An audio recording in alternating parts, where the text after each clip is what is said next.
Good idea. Tell me when we're ready.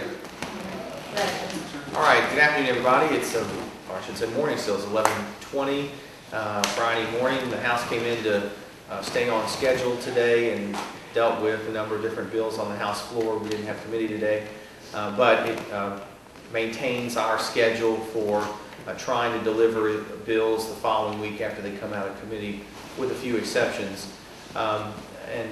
We are in good shape from operations of the House concerned. We are on time, looking forward to the next couple of weeks. This coming week in committee, we'll be dealing with really primarily the last House bills to be coming through the system. The following week, we'll be dealing with the budget in committee, and then the following week after that with the budget on the floor. At least that's the anticipated schedule at this point in time for moving to the budget bills.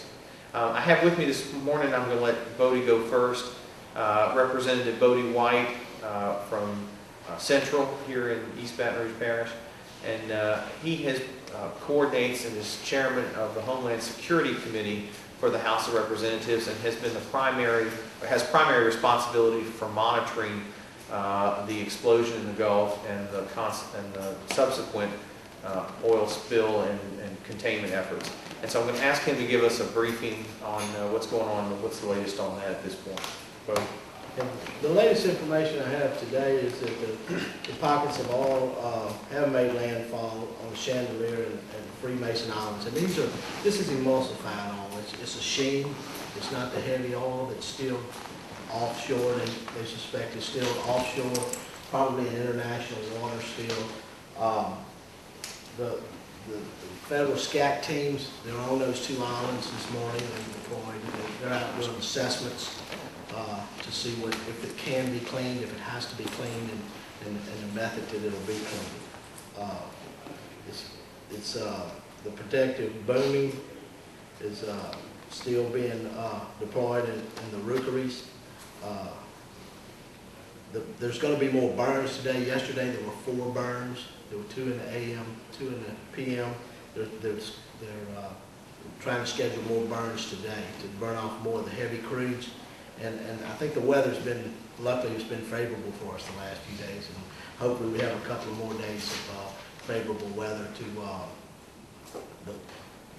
we're starting to maybe gain ground a little bit.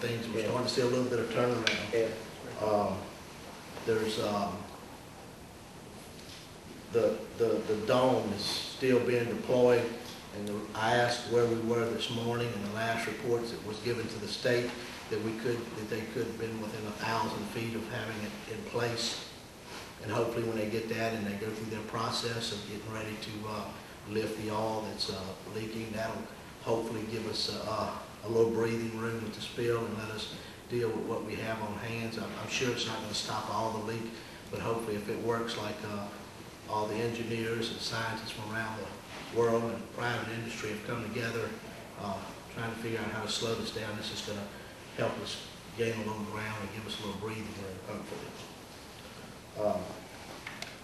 The subsea disbursement, as you know, there's been 2 applications where they're putting the disbursement, injecting it straight into the leak at 5,000 feet. We're waiting. It's been suspended how that was going to work. As they told me was that they were going to do the applications, then they have to do a risk assessment, and those reports from those risk assessments would be sent to EPA and the NOAA group, and they'll make the assessments of whether it's going to be safe to do that. Is that the right thing to do it there or do it on the surface? So they've already did 2 tests. I think the first one was around 3,000 gallons of disbursement, and the other one was up to 6,000. So hopefully if that works, and with the dome, hopefully like I say, I hope we get some breathing room in the next few days. We'll know days out, because it takes days for the oil to actually get to the surface when it does come out of the drilling steel. The offshore loop, all that's still in operation. We've not shut any of that down. All shipping channels and ports remain open to the Gulf Coast, so our trade to the state of Louisiana, to the country, has not been stopped or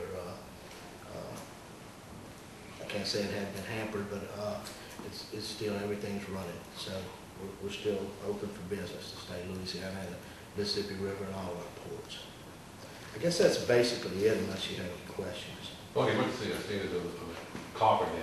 I heard last night that they decided not to lower it because of weather conditions, lack of weather conditions, Because of what? because it was too calm, and it would set off the possible friction in lowering the copper dam. Has there been any?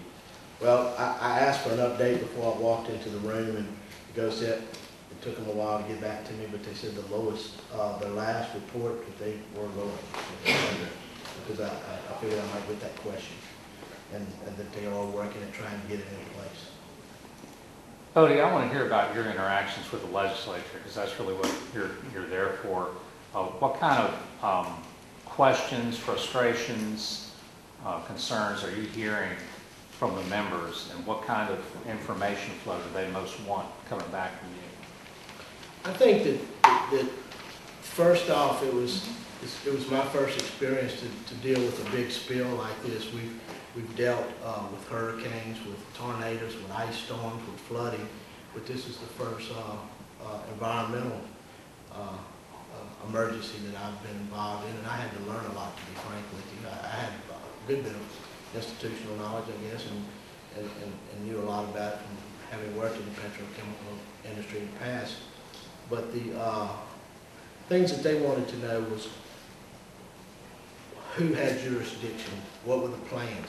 In the hurricane, as you know, in '05, the legislature, along with the executive branch, did a lot of work on interoperability and plans and getting ready for hurricanes to make sure we didn't make the same mistakes if we were to have a major hurricane again like Katrina.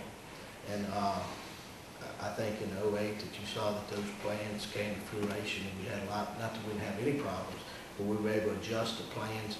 And I think legislators, for the most part, were pretty well informed. They knew what to expect, and the plans went off pretty much as had been planned. And everything didn't go perfect, but there was always backup contingencies. This is something new. It was very frustrating, I think, for myself, for the administration, and for the legislators of both House and Senate, that we didn't have very much control. We didn't have the federal plan.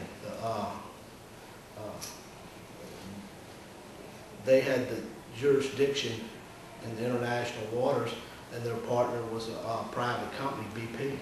It was a new experience, I think, for a lot of folks on something this large scale. And still, until the oil really gets in the state waters along our coast before we really have jurisdiction. But I think through the frustration, and I kind of expressed it, me and Representative Jones last Thursday, and I wasn't making blame, but it is frustrating when you can't put your plan into action if you don't know what exactly is going on. And every day we would go to unified command meetings. It seemed to get worse. At first we thought there wasn't going to be a problem, that it wouldn't reach our shores. And then every day, obviously, we were told, you know, this, and this. And finally, after a briefing from the Coast Guard and our federal partners, you know, I think it was at that point the decision was made by the governor. We can't wait anymore. So at that point, they declared a state of emergency last Thursday, and all with the governor and all, but they already were up and running and had been meeting with parish presidents and OEPs and sheriffs and the coastal parishes, and they brought them all into Baton Rouge last Saturday. I think it was a 6 o'clock meeting after Unified. And it had been decided that they were going to go ahead with the plans for the state. We had to GOSEP had people in those offices, but they started putting together a plan for the state, a contingency if the federal